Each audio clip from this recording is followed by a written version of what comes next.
میری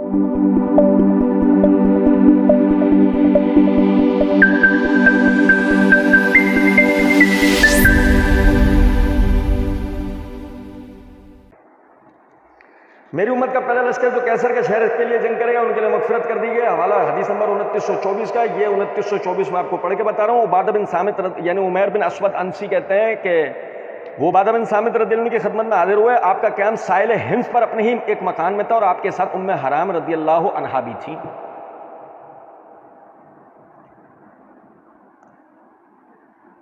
اچھا ابھی سمجھیں ذرا اس بات کو. یعنی کہ عبادہ بن صامت رضی اللہ تعالیٰ عنہ تھے ہمس میں.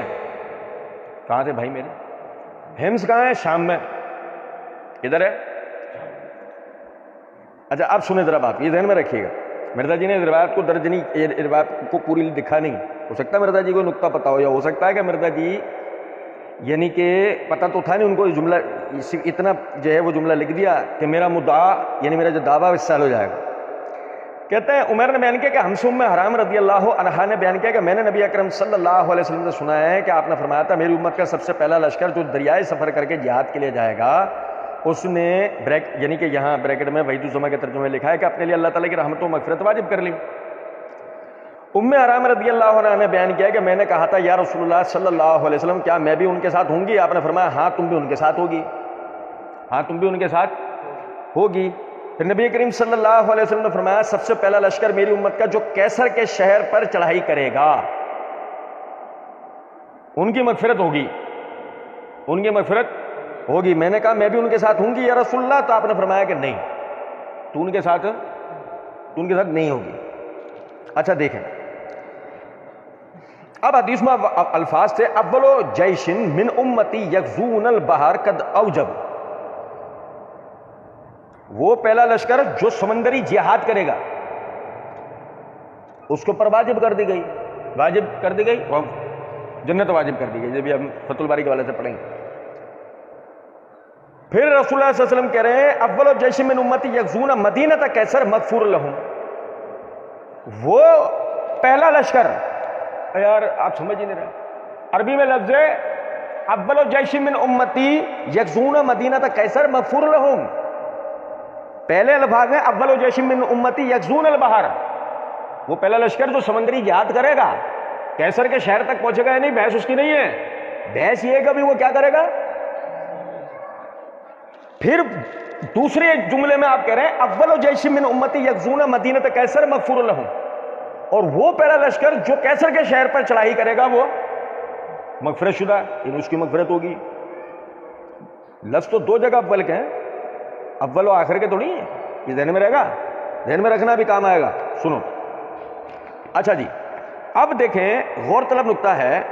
مرزا جی چاہتے تو اس حدیث کو حدیث نمبر 2799 اور 2800 کے عنوان سے, جب یہ صحیح بخاری میں اسی نسخے میں اسی جلد میں اسی صفحے پر موجود تھی, تو مرزا جی اس کو وہاں سے بھی درج کر سکتے تھے, لیکن مرزا جی نے وہاں سے نہیں کیا. آپ ذرا غور سے سنیے گا. انس بن مالک رضی اللہ تعالیٰ عنہ فرماتے ہیں کہ ان سے ان کی خالہ ام حرام بنت ملحان رضی اللہ عنہا نے بیان کیا کہ ایک دن نبی کریم صلی اللہ علیہ وسلم میرے پاس سو گئے, پھر جب بیدار ہوئے تو مسکرا رہے تھے. میں نے عرض کیا کہ آپ کس بات پر ہنس رہے ہیں؟ تو فرمایا میری امت کے کچھ لوگ میرے سامنے پیش کیے گئے جو غزوہ کرنے کے لیے اس بہتے دریا پر سوار ہو کر جا رہے تھے جیسے بادشاہ تخت پر چڑھتے ہیں. میں نے عرض کیا پھر آپ میرے لیے بھی دعا کر دیجئے کہ اللہ تعالیٰ مجھے بھی انہی میں سے بنا دے. آپ نے ان کے لیے دعا فرمائی, پھر آپ دوبارہ سو گئے اور پہلی کی طرح اس مرتبہ بھی آپ نے کیا, یعنی اٹھے اور مسکرائے. ام حرام رضی اللہ عنہا نے پہلے ہی کی طرح اس مرتبہ بھی عرض کی کہ آپ نے پھر وہی جواب دیا. ام حرام رضی اللہ عنہا نے عرض کیا کہ آپ دعا کر دیں اللہ تعالیٰ مجھے بھی انہی میں سے بنا دے. حضرت صلی اللہ علیہ وسلم نے فرمایا تم سب سے پہلے لشکر کے ساتھ ہوگی. اب بھائی میرے انتا من الاولین, تو پہلوں میں سے. اب بھائی سمجھے ہو. اچھا پھر یعنی وہ انس بن مالک رضی اللہ عنہ کہتے ہیں کہ چنانچہ وہ اپنے شوہر عبادہ بن صامت رضی اللہ تعالیٰ عنہ کے ساتھ مسلمانوں کے سب سے پہلے بحری بیڑے میں شریک ہوئی. معاویہ رضی اللہ عنہ کے زمانے میں غزوے سے لوٹتے ہوئے جب شام کے ساحل پر لشکر اترا تو ام حرام رضی اللہ عنہا کے قریب ایک سواری لائی گئی تاکہ اس پر سوار ہو جائیں, لیکن جانور نے انہیں گرا دیا اور اس میں ان کا انتقال ہو گیا. جو پہلا لشکر جس کے لیے جنت کے وجوب کے مرزا جی نے بھی ترجمہ کیا، یعنی کہ مرزا جی نے حدیث کے اندر تھا مغفرت کا ترجمہ کیا، جبکہ اس کے لیے لفظ اوجبو ہے یعنی باقاعدہ جنت کی بشارت. وہ لشکر حدیث نمبر 2800 سے پتہ لگتا ہے.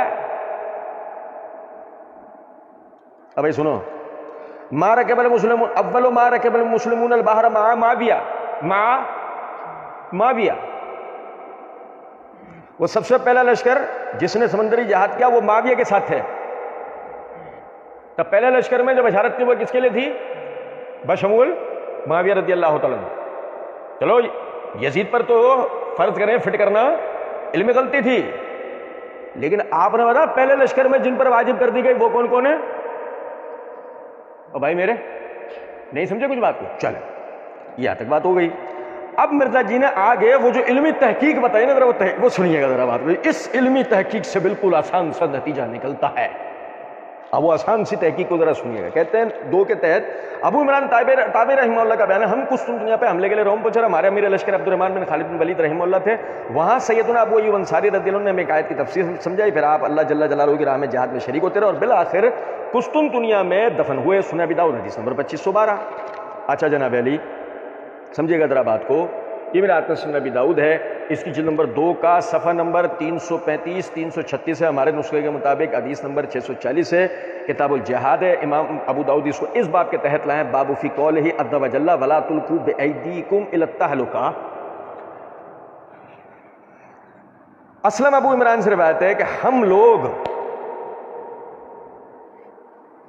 غزونا من المدینۃ نرید القسطنطنیہ. اب بھائی میرے پیارے ہم مدینے سے نکلے قسطنطنیہ کے ارادے سے. اب بھائی نہیں سمجھو کچھ بات کو یار. جو پہلے لشکر نے حملہ کیا تھا اس میں رہنے والے لوگ ہمس کے تھے، پڑھا نا ہم نے صحیح بخاری کی روایت میں. اس میں زیادہ تر کون لوگ ہیں؟ جو شامی ہیں. پھر لشکر نکلتا ہے کہاں سے؟ یعنی ایک اور گروہ نکل رہا ہے کہاں سے؟ اسلم ابو عمران سے روایت ہے ہم لوگ مدینہ منورہ سے جہاد کے لیے نکلے، نہ کہ شام سے. اور سنیں ذرا بات کو. مرزا جی کہتے ہیں ابو عمران تابعی رحمہ اللہ کا کہنا ہے ہم قسطنطنیہ پہ حملے کے لیے روم پہنچے. مرزا جی مدینے کا لفظ کھا گئے. اب بھائی نہیں سمجھے کچھ بات، حدیث میں تھا ترجمے میں تھا سب چیز تھی، مرزا جی کھا گئے، کر دی تحریف ہے نہیں.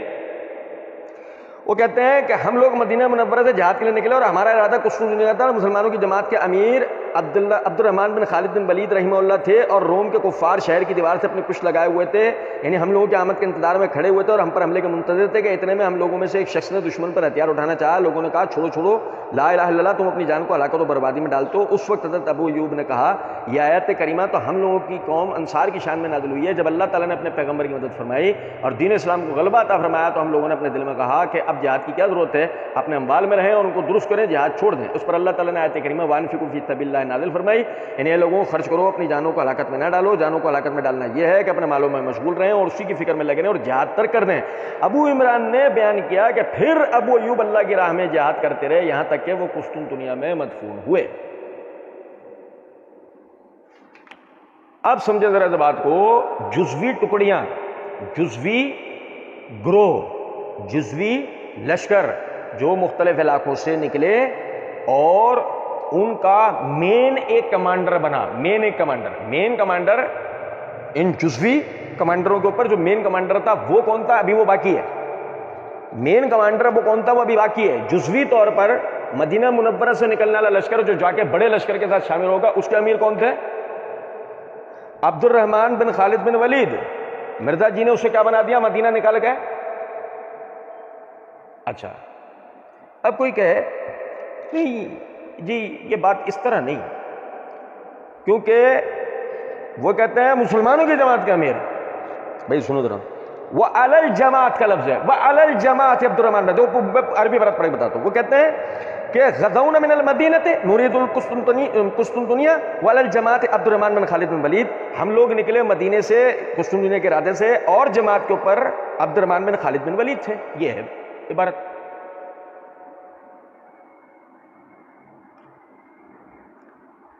یہ جزوی لشکر کے امیر کی بات ہے،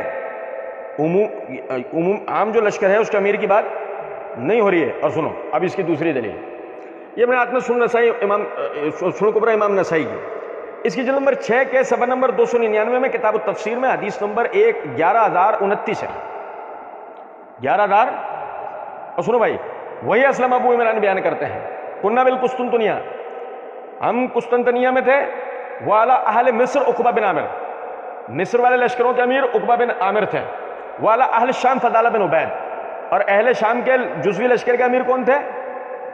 فضالہ بن عبید. تو یہ عمومی لشکر کے امیر کی بات نہیں ہو رہی، جزوی لشکروں کے امیر کی بات ہو رہی ہے، ورنہ مسئلہ صرف عبد الرحمن بن خالد بن ولید کا نہیں ہے، پھر فضالہ بن عبید کا بھی مسئلہ ہے، پھر وہ اہل مصر کے عقبہ بن عامر ان کا بھی مسئلہ ہے.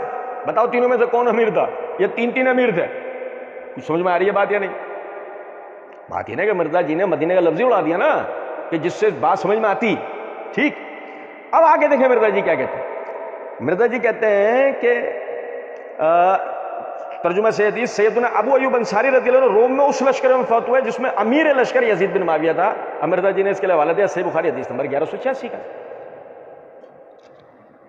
جو کہ یہ صحیح بخاری میرے ہاتھ میں جلد نمبر 2 کے صفحہ نمبر 231 پہ کتاب التہجد میں باب الصلاۃ النوافل جماعتاً، اس کے تحت حدیث نمبر 1186 ہے.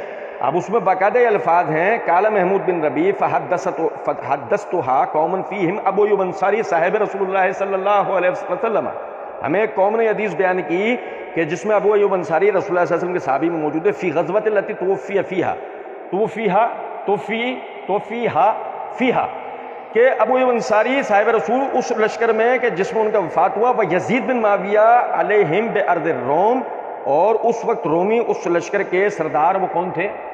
یزید بن معاویہ. وَقُلْ جَاءَ الْحَقُّ وَزَهَقَ الْبَاطِلُ إِنَّ الْبَاطِلَ كَانَ زَهُوقًا.